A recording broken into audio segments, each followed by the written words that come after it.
पुण्यातल्या गोखले राज्यशास्त्र आणि अर्थशास्त्र संशोधन संस्थेतल्या कृषी आर्थिक संशोधन केंद्राला 70 वर्ष पूर्ण झाल्याबद्दल आयोजित कार्यक्रमात केंद्रीय कृषी मंत्री शिवराज सिंग चौहान आज उपस्थित होते।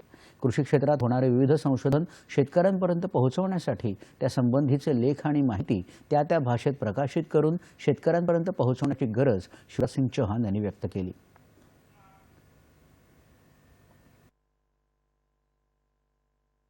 लेकिन हम ये तो देखें कि इन पब्लिकेशंस का लाभ किसान को कितना मिला है, जमीन पे कितना मिला है।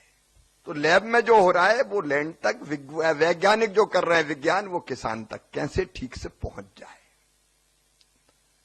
उसका एक मैकेनिज्म और मजबूत बनाने की जरूरत है। और गैप को खत्म करने का एक और माध्यम है भाषा। मैं किसी भाषा का विरोधी नहीं हूं, लेकिन सारे पब्लिकेशंस केवल अंग्रेजी में होंगे तो किसान तो समझ ही नहीं पाएगा। अब मराठी में भी होना चाहिए, वो हिंदी तमिल तेलुगु में भी होना चाहिए। अपनी भाषा में कैसे लोगों तक बात पहुंचे। शेती नफ्यात आणण्यासाठी विविध पिकं घेण्याचं शास्त्र प्रत्यक्षात वापरलं जावं असा सल्ला त्यांनी दिला। आज कृषी क्षेत्रात अनेक संशोधनं होत असून त्याचा लाभ थेट शेतकऱ्यांपर्यंत पोहोचवण्याला सरकारचं प्राधान्य आहे असं सांगत सोयाबीनचं उत्पादन वाढवणं उत्पादन खर्चात घट आणण्याचं आव्हान असल्याचं त्यांनी म्हटलं।